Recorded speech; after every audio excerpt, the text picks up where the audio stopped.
Hi guys, welcome back to Chop's Garage. I think I'm probably the worst car salesperson in the world. And put it up for sale with a 6-month warranty. So really gone to town on it. Put it up for a day. It's been advertised for a day online at $3,995 and it's just sold. So you'd think, why would I say I'm the worst car salesperson in the world? Well, the reason is that the customer came and he had a look around the car, loved it, and wanted to go for a little test drive. So I went for just out here, took him a test drive around and about out in the car park here. And he came back and said, yeah, I like it. I like it. I think I'll have it. Can we talk about price? Well, hang fire, you haven't driven it far enough. Go for a good drive. I just want to make sure you're 100% happy with the car. I don't want, because I think some people feel like I don't want them to take the car very far and that they're sort of overstepping the mark by doing so. I said, no problem at all. Go in it, go for a drive. Had his dad with him. Lovely pair of chaps. And so they went out for a 10-minute drive, came back and said, yeah, love it, can't fault it. It drives really nicely, doesn't it? I said, yeah, it does, doesn't it? He says, you know, the only thing is the service is coming up in October on it because it's got a full service history, but it's not due to October. He said, could you do a service on it? And for the price of an oil filter and oil, I thought, well, yeah, fair enough. He said, but can we have the car at 3.8? So I said it's got up at 3,995. So he wanted a £200 discount and a service doing. Which again, I've got a good margin in the car, and I didn't think it was an unreasonable request to do the service. The £200 discount I thought was a little steep, but I'd already factored into this that possibly it might need a clutch. Now, there's going to be some watching that will know from a previous video that there's some other people came and tried the car out and said, James, what are you talking about with the clutch? There's no problem with it at all. The reason I thought there was a problem with the clutch is that if you bring up your foot too quickly, the car will stall. It's quite grabby at the bottom. And I thought there'll be some people that just aren't used to balancing a clutch like that, and they will have problems with it. So I should factor in putting a clutch in it, which is why the car's books at 3,795, but I put it up at 3,995 thinking, you know, that'll allow me margin if people pay asking price to put the clutch in it. So anyway, they came back and they were happy with the drive and they offered me the 3.8. And I said, look, I'll take the 3.8 because I'd factored in potentially putting a clutch in it because I thought it was a little bit grabby at the bottom. Now, this is where I fall over all the time, and lots of people tell me this. You can be too honest. And the customer was happy with the drive of the car, and I go and put a spanner in the works by saying that. So he said, oh, I hadn't really noticed that about the clutch. I went, yeah, well, I don't think the clutch is going at all or anything like that. It's not going to, the clutch isn't going to be bad. I just thought it was a bit grabby at the bottom, and I'd factored in perhaps doing that. So, you know, you bidding me and not wanting me to do the clutch is a bit of a fair shout. And he said, right, okay. He said, oh, I really appreciate the honesty on that. Really appreciate the honesty. He said, yeah, I mean, would the warranty cover the clutch? I said, well, no, it won't. It won't cover a friction plate on a clutch. It will cover other parts of the clutch, but it wouldn't cover the friction plate. She said, oh, right, okay. So maybe it's something to have done for peace of mind. I said, well, there's two ways of doing it. You can have the discount and just drive the car as is, because you've driven it fine. He didn't stall it once driving it around here, didn't stall it when he took it on the road. I said, you could bank the cash, so keep the money in the bank and only do it if you need to do it later on, which I don't think you will. I said, it's just a bit grabby. I said, or we look to have the clutch done, and as I originally thought with my maths. So he said, actually, I think what I'll do then is I'll have the clutch done. So the other problem with that as well, obviously, is now the clutch has to go and done, so it's delayed the sale as well. So cash flow wise, it isn't great because the money could already be in the bank, but now it's been put off until the clutch is done. So what we settled on is, as I said, me putting a new clutch in the car at the full asking price of 3,995. And that's probably why a lot of people would class me as a terrible salesperson, because I don't know when to shut up. If you keep talking, you'll give money away. I'm sure there's a lot of people who will comment below. I'll just give my other reasoning for this. Is although the customer drove the car fine, sometimes when people come to look at cars, they have the rose-tinted glasses on. They're so excited about getting a new car, they kind of look past some problems. And I would rather say that now and him drive it away, and then in a week or two's time, he stalls it a couple of times at junctions, or within a few days, he stalls it a couple of times at junctions. And says, well, actually, that clutch is a little bit grabby, and he's got some sort of like slight negativity towards the sale. I'd rather say something now, and if he decides to take it away with that, that's fair enough. But at least I've sort of highlighted it. Do you know what I mean? I don't know if that makes sense or not. Probably not. That probably doesn't make a lot of sense, to be fair. But in this game, recommendations are everything. Locally, I've got a fantastic reputation, and the last thing I want them to be is disappointed with the purchase later on due to a fault like that. So, yeah. So now we're going to get it down and get the clutch done on it. Comment down below, what do you think? Now, there's someone that can comment with some authority on this. Is Mad Mike in Wales, because he drove the car and he's the one that told me it's fine. So I'm sure he'll be in the comments giving me a shout, because he told me categorically, do not do the clutch, it doesn't need a clutch. Now, it's this kind of attitude towards car sales that's also making me feel a little guilty today, because I noted in a previous video that Fiat 500 I had come in from a customer at the weekend had a problem that when we plugged it in, said that the, the neutral position sensor had failed and it was preventing the stop-start from working. Now, I'd put a new ECU in this car about a month after she had it initially, which cost me about £300 odd to do. So she came back in again with this problem at the weekend, just checked if I was here and asked if she could swing by. So I plugged it in, checked it out. Now, the thing with it is that I don't know why I didn't think of it at the time, but it turns out that she's actually now 4 months into owning that car, and it went out with a 3-month warranty on it. So she is outside of the warranty period now. So obviously she's claimed within the warranty period, and I've no questions asked, done it. And it cost me £380 or so to do it. But I didn't ask any questions, did the fix straight away. But now this problem's come up. And I said to her, when she came at the weekend, I'd check out how much the part was, this, that and the other, how much fitting would cost, and then get back to her. But I hadn't realised that it wasn't going to be at my cost, it was going to be at her cost. I've looked it up. It's about, the part's about £50, is about an hour labour's fit, so it's about £100 to do the work.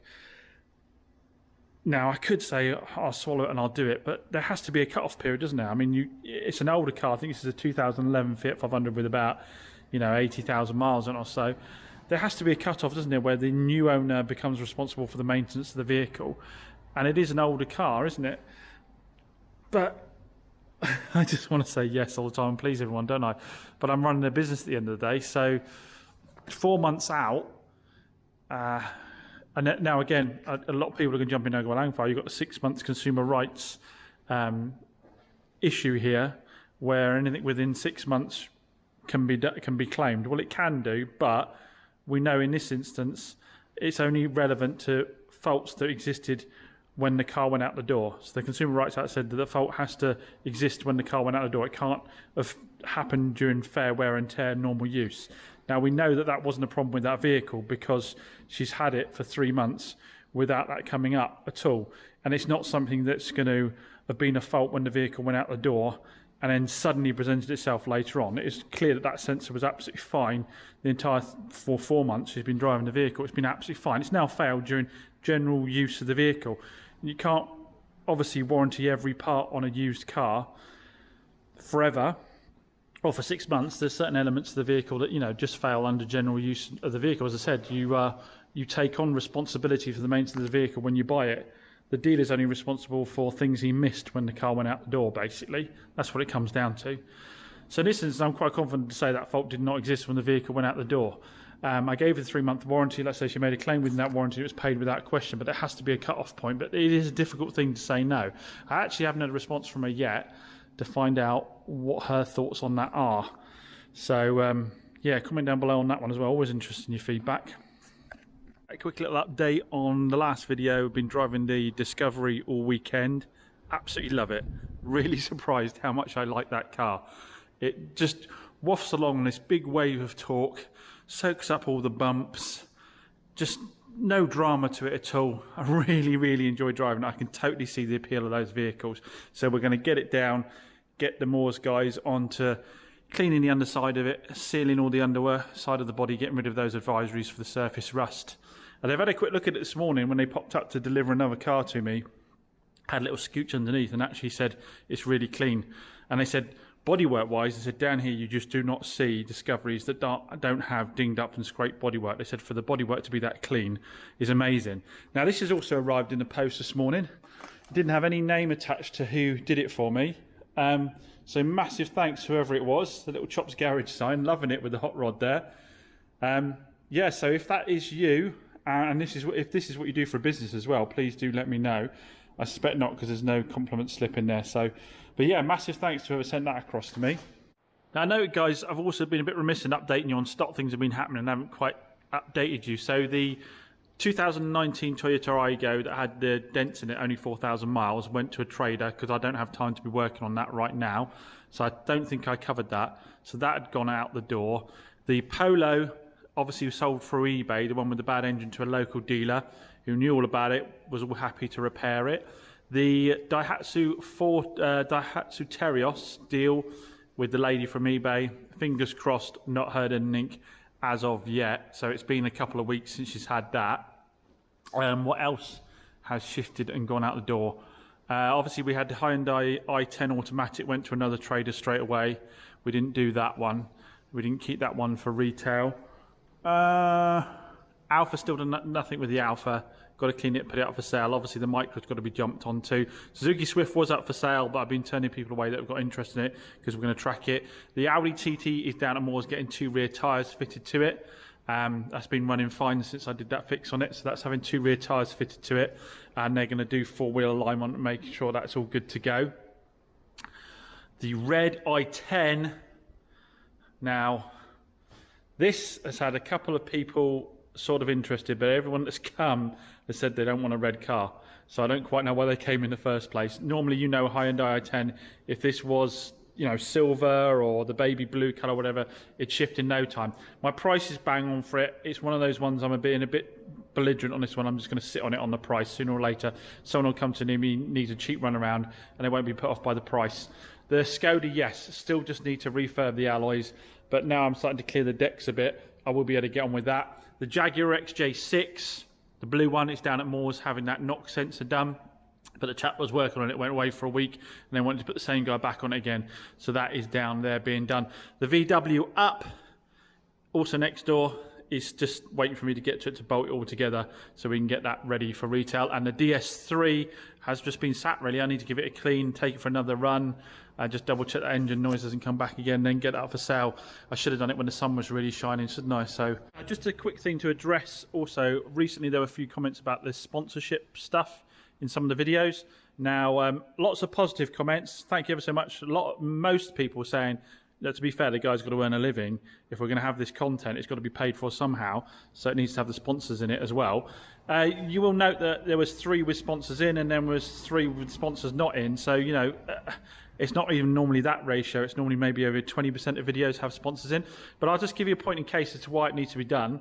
The Astra, the content I did on that over the course of a week, stripping the interior out, doing the paint, all that, it took me probably about 3 hours to 4 hours of editing to put that together, because the clips are from all different time periods. I needed to edit it and put it all together. Now, obviously, in that time, I could have been prepping another car. Now, don't get me wrong, I enjoy doing the content, so it's not bleating at all. But if it means putting in a sponsorship in there for 30 to 90 seconds, within the video, something which you're entirely entitled to fast forward if you want to, of course, that helps pay for me doing that content. That helps pays for that time. So hopefully, I think the vast majority of people appreciate that and understand it. For those people that don't understand it and think it's unreasonable for any reason, I don't really know what to say to you, really, to be honest. When you go to work, you don't do it for free. I don't have any fees or patron or anything like that on my channel. I provide all the content for free. I get other people to pay for it through the sponsorships and so forth. So hopefully that makes sense. Also premieres as well. Some people say, you know, why have premieres? I'll explain to you very quickly why I have premieres on videos. The algorithm within YouTube will recommend a video based on how many people watch it when it's been released. So if you don't tell somebody when you're going to release a video, the only way to tell people exactly when you're going to release a video is for a premiere. So if you don't do that, then you're relying on people in dribs and drabs finding you released a video. And that could be that you release it at 6 o'clock and over the course of 4 or 5 hours, people randomly find, oh, you just released a video. So the algorithm within YouTube will say, well, actually that video is not as popular, so we aren't going to recommend it to as many people. If you set it as a premiere, and people know exactly when it's coming out, then a higher proportion of people watch the video very quickly after release. and that means that it is far more likely to get recommended on YouTube to other people. So again, hopefully that makes sense. I know it can be frustrating if you see there's a video and you want to watch it straight away, but if I release one and, you know, I say dribs and drabs of people watch it, it's going to flop. It needs that initial uplift at the very beginning when, you know, to get the numbers up, to recommend it to other people, because obviously I want the channel to grow. Yeah, of course I want the channel to grow. So, you know, if there are ways of doing that, understanding the way the algorithm works within YouTube, I'm going to do it, guys, to be honest. And again, I do feel it's a kind of minor inconvenience. But anyway, I always think it's worth explaining why. I'm not just going to say that's the way it is. I always think it's worth explaining why, and hopefully I think reasonable people will understand.